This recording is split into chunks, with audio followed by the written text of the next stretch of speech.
Hi there, it's Rachel Martin, and you're listening to Parenting Teens Podcasts.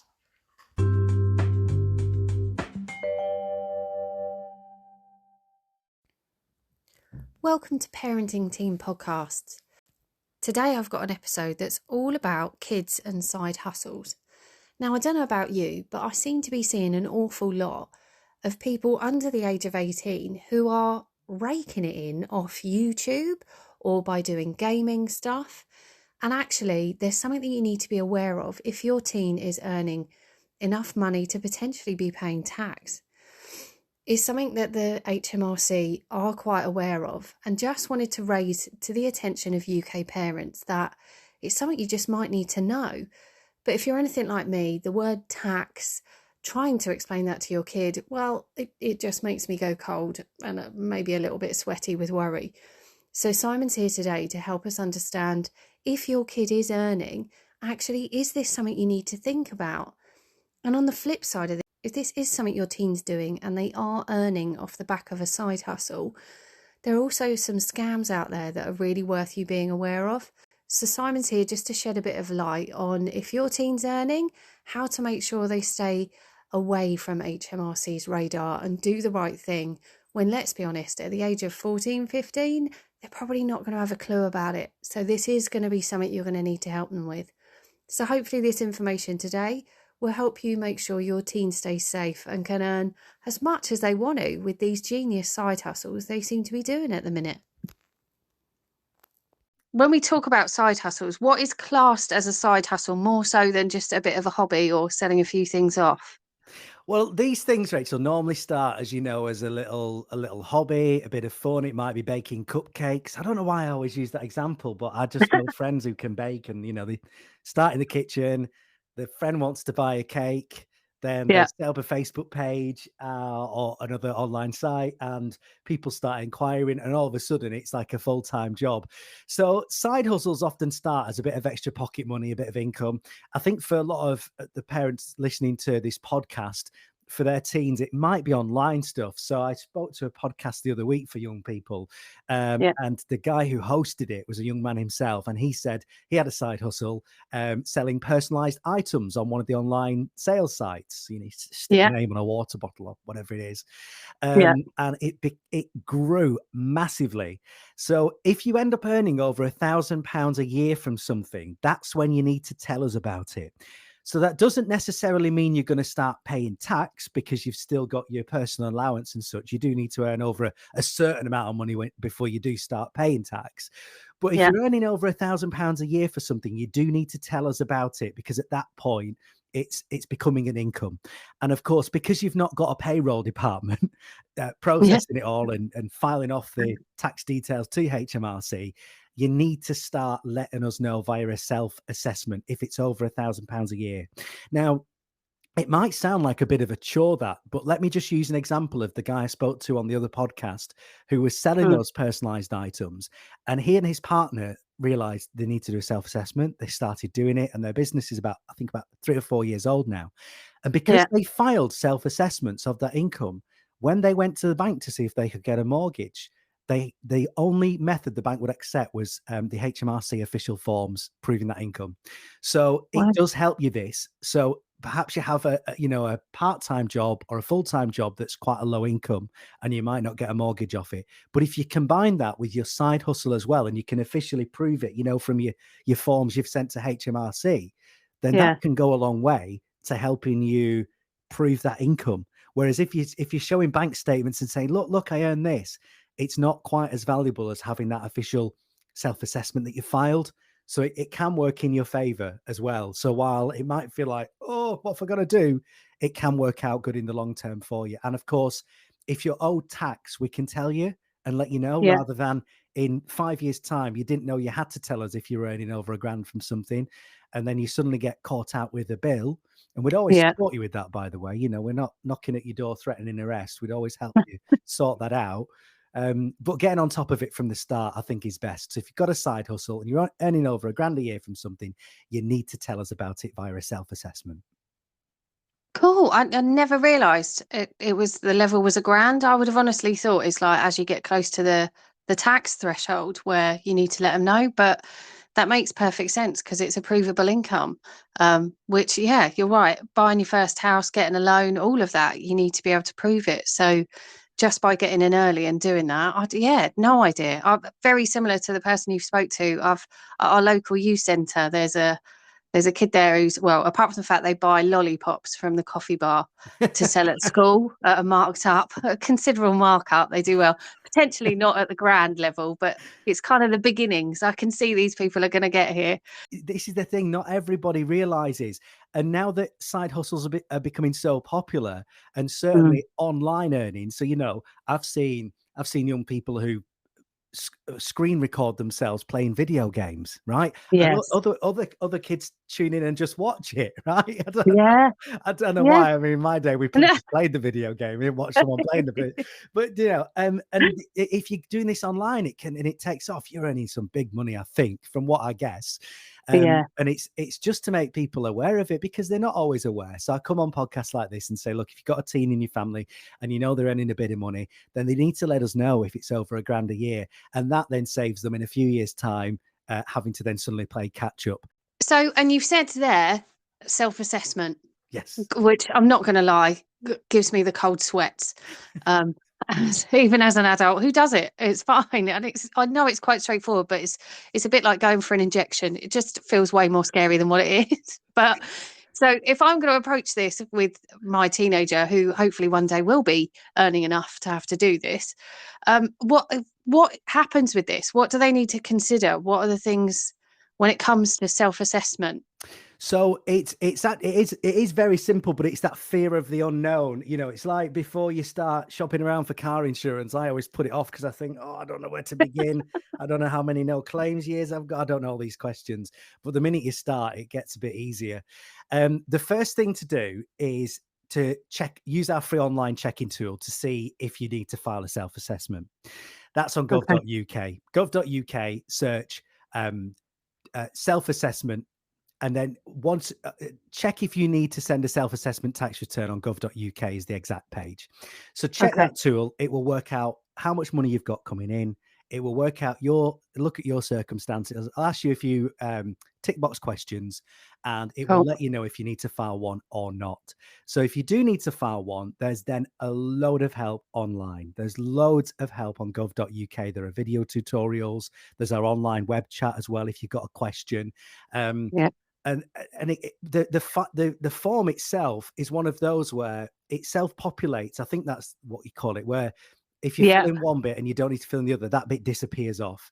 And basically what you're logging is the money you're earning and the money you're spending. So if there's bits that you need to buy to make a cake, then that will class as something that you've bought for your business. And then you just log your income and we work it out for you. We calculate what tax you owe, and then you do it the following year in 2 installments. So it's retrospective. It looks backwards, does self-assessment. And it's basically it's you telling us what income is coming in and what's going out, and we calculate the tax for you in a nutshell. Okay, cool. Okay. And I appreciate that there's a tick box and it self-populates and all those kind of things. Actually, having been through these forms, it definitely is that fear of the unknown. It really isn't as complex as you'd kind of think it is, where people thinking of like you have to have an accountant and all stuff like this. Actually, the more you start it, the more of a straightforward process it comes. So I guess from my side and experience, if you're earning over $1,000 and you want to kind of let you guys know so that it's in the system so you can prove it, it isn't actually some kind of hell on earth tool to get it done. I kind of think the thing I want to get across that it sounds scary, but actually it is a very straightforward process. And even the little click boxes where you click the I or the question mark and it tells you what it is you're putting in, it is so helpful with how it's worked out. Plus all the different videos and all the rest of it where you can find so much information, it sounds so much more complex than what I actually think it is. So I think it's important that teenagers get the ideas of this, because working for yourself is a lovely thing to be able to do, but it is one of the scariest moments of it. But I think all parents should be encouraging their teens to do what they love, and if that involves them working on their own, they need to know how to do the self-assessment side of it. And if they're 16 and owning $5.5 grand, brilliant. they're adult enough to earn the money and spend it, they need to know what's going to come with it as well to take the responsibility. So And what a yeah, I think great it's great. and what a great life skill to learn as well, to do a bit of Yeah. a bit of admin like that for a business. I mean, Mhm. once you've figured out how to report, do a self-assessment, you're thinking about money, aren't you? And then you'll be thinking about Yeah. budgeting for what you might need to pay in tax. And there are so many life lessons there. And gold star for you, Rachel, for doing yours on your phone and Yeah. being so slick with that. There's a YouTube channel. It's HMRC Gov UK. You search on YouTube, and there's a starting self-assessment video that goes all the way through it, and all that support on gov.uk that you can refer to at any point. There's a bit you're struggling with, just search for it on gov.uk. There's a web Yeah. chat service as well. So like you say, we help you hand all the way through it. I remember the first time I went self-employed, I sat in an accountant's reception, terrified, thinking I have no idea what this involves. So I Yeah. know that feeling. And if I knew then what I know now and what I'm telling you on this podcast, I would have sat down, had a go myself, and saved all that money for myself that I spent on someone else doing it. Because let me Yeah. tell you, if you're selling cupcakes or you're doing a bit of online content creation, it's a very simple self-assessment that you've got to do. Yeah. It's really simple. So yeah, give it a go. And So I'd say. like everything, practice whilst you're at the grand level, and it's far more straightforward to complete the form Yeah, because guaranteed when you get to the 150 grand level, it's going to get a little bit more complex. yeah. So, get to grips with it early days. And then when you are coining it in off your video creation, actually that bit won't be so bad. It will be straightforward. And then you're not shelling out for an accountant even then because you know what you're up to or however it's going to work. So, yeah, it's definitely worth it. But obviously one of the things that comes up with this as you start to put yourself in a system, you become known to HMRC. Actually the online world that can open you up to scams, different things people are doing to try and take the hard-earned money that you've got. It's something that you've mentioned that people should be aware of, the potential for scams from HMRC. Yeah. What's all that about at the moment? Well, obviously, criminals are always out there trying to pretend to be big organizations, whether it's an online shopping site, whether it's HMRC or the NHS. We see it all the time. And one thing we do know, Rachel, is that students are often targeted when they start back at uni or when they start their first job. And that's because criminals know that students are probably unfamiliar with the tax system. Right. They if a student has started their first job, they'll know that they're suddenly registered for tax. They'll know that they're paying tax.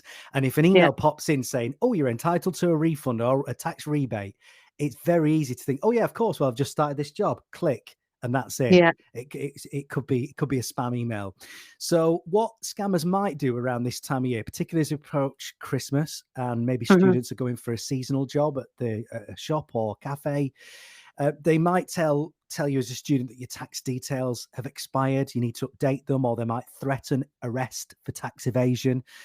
And what these Wow. criminals want to do, of course, is get access to your bank accounts or steal your personal information, which they can then sell on. Yeah. We know students are also targeted as money mules on social media and get rich quick schemes, and that can Mm. involve money laundering. So at HMRC, we always try to share our advice with students on how to recognize and avoid tax scams.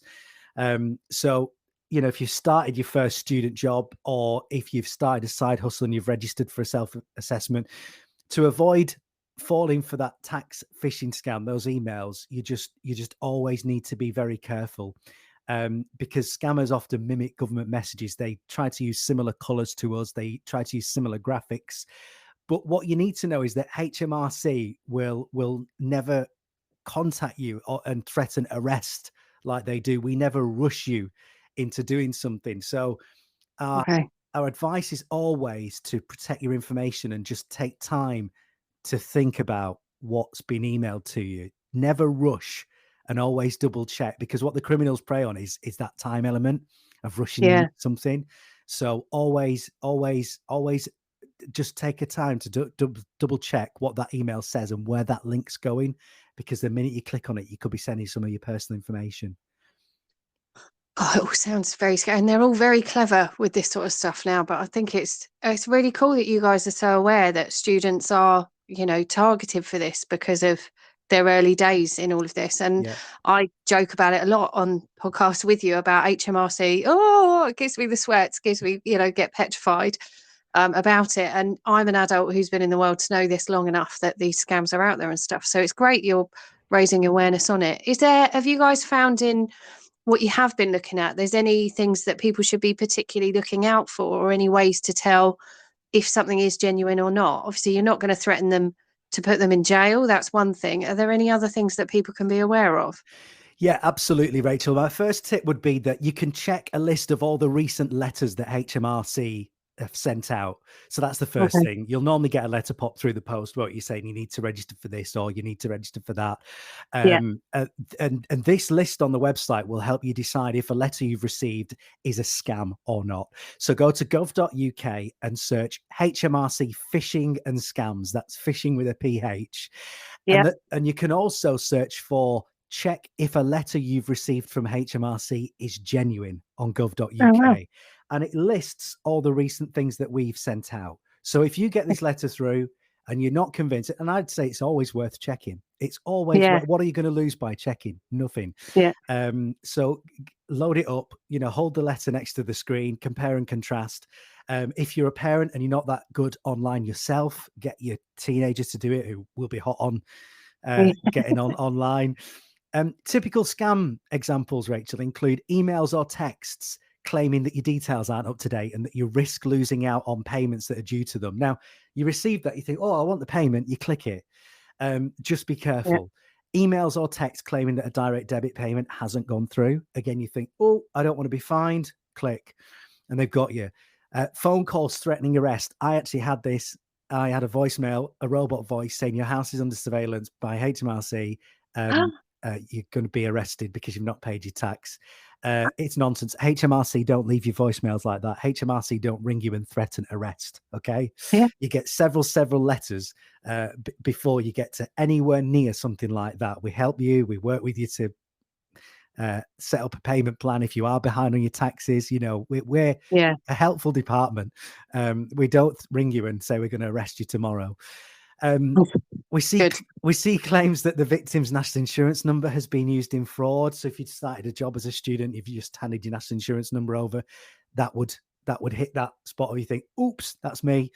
Yeah. And the main one for students is bogus tax rebates or refunds. So these criminals want to get access to your bank details. So be careful. Our 3 main tips are to protect, recognize, and report.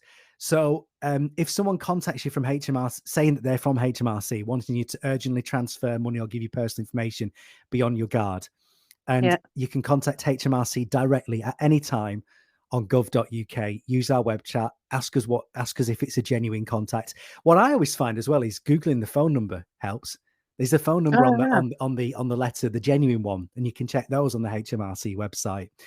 And the final thing is you can help stop this fraud by forwarding suspicious texts or emails to us, so you can help us fight the fight. And that's the number for the texts is to forward it to 60599, or you can forward emails to phishing at hmrc.gov.uk, and you can report spam phone calls on gov.uk. So, once we get the report, we look into the numbers, we look into the sites, we look into the email addresses, and if they are fraudulent, we get them shut down. Excellent. Oh, it's so good to hear that you're so up on this, to the point, register places to send things to, places to go and check your letters, so many options for live chat to go and see what's going on. It is just it's so sad that it happens, and it's even worse how good they are at this. That it's just nice to know that actually in this environment, when it comes to HMRC, you guys are doing so much to ensure that everybody has an opportunity to go and check before you click the button. And it's not send a letter, wait 6 weeks. It literally is that instantaneous. Here's a list of places. Here's the chats that you can have, the ways you can contact us.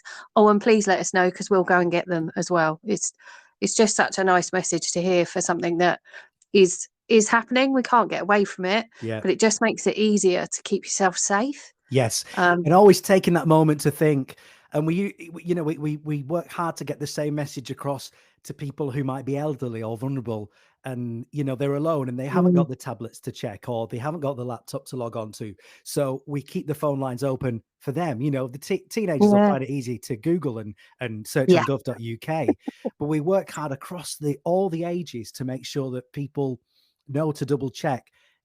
Criminals are cunning. Always protect your information. Take that moment to think before parting with your money or info. Yeah. Some numbers for you, Rachel, because I always find this quite fascinating myself.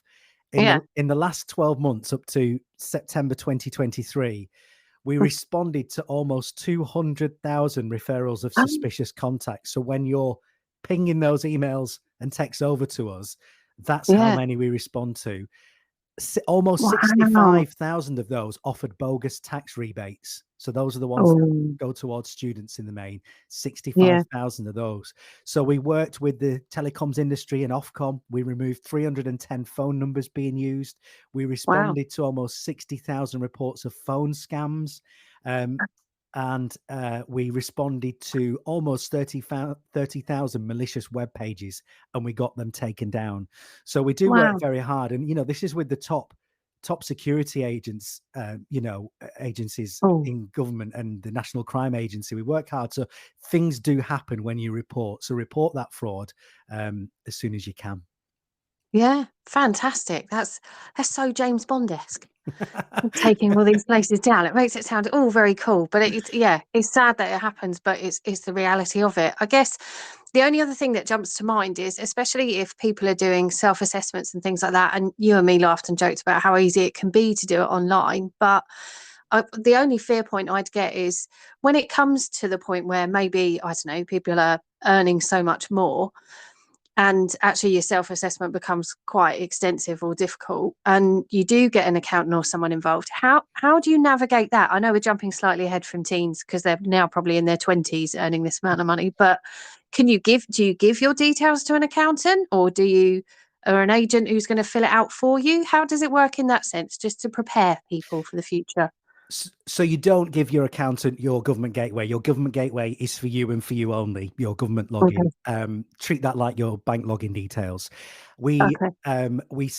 what we do say is if an agent needs to submit, for like example, as you said, a tax return on your behalf, what agents can do, their accountants, they can create an agent services account. So what they can do then is gain authorization from you, their client, to submit claims on your behalf. So they have a Okay. separate login completely. No one else needs your government gateway login other than you. Treat it like your bank login details. The Okay. accountants can do everything. We've got a separate system for them to log in and do it on your behalf, but not using your account. So yeah, always be careful who you trust with your Yeah. government gateway, because once you're into your government gateway login, you can do all kinds of things, including changing your bank details. So yeah, be very careful on that. Yeah, there's just so much information in there, isn't there, that you just kind of it is one of the places where you just want to make sure you're secure. But because it's so unknown and unnerving, if an accountant said, oh, I need your details, I wouldn't know whether that's normal or not, Yeah, whether to do that. So actually, there you fished out a dodgy accountant who's obviously up to things that shouldn't be done. But it's only not by knowing this that people can be aware and feel that they're confident enough to be able to do this and carry on. So important. Oh, fantastic. Thank you so much for your time, it's Simon. a I very much pleasure. appreciate it. So much info in there that, yeah, is relevant now, in a few years, as they get older and stuff. And I think these education pieces are just, you can share so much of it with your teenagers and your kids as they're growing up without making it feel so scary. Because I never had any of this. I didn't have a clue when I was growing up. And That's actually, it. it's just real now. So they Yeah, need to know. and we endlessly hear, don't you, that we weren't taught this in school, or why didn't they teach us about money in school? Yeah. Well, if we can educate people through a podcast on something they might not have thought about, and it gives them a life skill in their teens that they Yeah. can then carry through. Boy, oh boy, I wish I had that when I was like 16, Yeah. 17. It would have been so helpful. But now, Yeah. if you can carve your way with your passion, doing something Yeah. online or baking, and you set up as self-employed at 16, 17, Yeah. I mean, yes, if you can do that, you're going to be off to a flying start, aren't you?